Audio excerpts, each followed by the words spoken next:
My name is Fontaine Piper. I served in the United States Navy, joined the Navy in January of 1963 and served through November of 1966. When I was separated, I was a second-class yeoman. What drove me to enlist, probably it was something that most of the people from my high school at some point joined the service.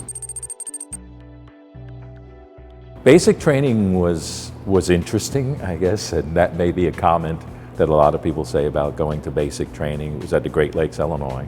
The first time I had ever been on a plane was flying from Newark, New Jersey in '63 up to Chicago, Illinois, which was kind of a rude awakening, even though I grew up in New York. I didn't have really any problems other than just getting used to having a lot of Southerners tell me what to do. You're going to have to do a lot to get me to stop doing something, if you will, or to get to a point where I say I can't do it. And that was never going to happen. I had the choice of any A school that I wanted to go. So after basic, they sent me to Bainbridge, Maryland, to Yeoman School. And then they had me temporary duty in Brooklyn Navy Yard for a short period of time, waiting my orders. And I ultimately went to Guantanamo Bay, Cuba. So our job was to design the programs for ships of the Atlantic Fleet that would come down there for operational readiness inspections, shakedown cruises, those types of things. It was determine their readiness for combat. I had some advantages that other sailors did not have, like not having the standard duty station, being able to, when we're in port, to basically have what's called an open gangway, which means I could leave the ship if we were in port every day. Dominican crisis occurred. They actually, we had to call them, and it was not a drill, and they actually issued us live ammo at that time because they didn't know what was going on. But Fidel was always on the other side, and he was always making statements like he's going to take the base for Thanksgiving or for Christmas or things like that, which kept people on edge there. But there's a Marine detachment there as well. The hardest thing I had to adjust to, that's really a tough question. I never dwelled on how bad things were. My thought was, this is the situation I'm in. I joined, so there's no excuse for what's happening, and you adjust to it. The living conditions were, it could have been better. I guess you can always say that, but I didn't have a problem with that. I think the hardest part was probably listening to individuals that at the time, because I was an enlisted person, that I knew, and these guys were officers, that I potentially had to listen to them when I knew, in fact, that I really would not have done that if I went out in the service.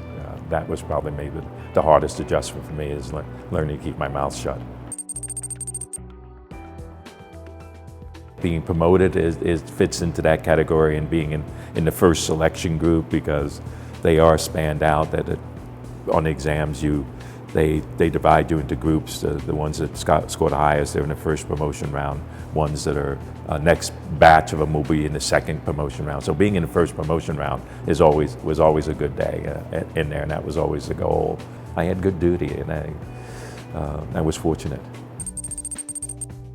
The group that I was with aboard the ammo ship, the Mauna Loa, we are still in contact with each other, and we still communicate, email every week. That's a little more lasting than I think the people that I went to high school with, that I grew up with, was in elementary school with, and high school with. I don't have probably as much communication with them as frequently as I have with the guys that served with me aboard the ammo ship.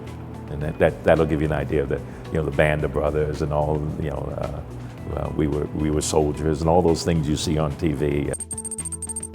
There were times that things upset me, especially coming out of the service and going to college, and then sitting there and listening to people who had not been anyplace tell you, or try to explain to you what was going on.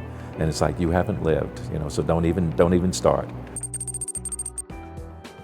Veterans Day is trying to remember those individuals that, whether they were drafted or enlisted, made the commitment. they basically signed a blank check. And there's always these things that float around, A veteran is an individual who signs a blank check up to and including the person's life. And that's what a veteran is. I mean, when you join, that's what you're doing. You're giving Uncle Sam a blank check that they can cash at any time. And I think people need to understand that.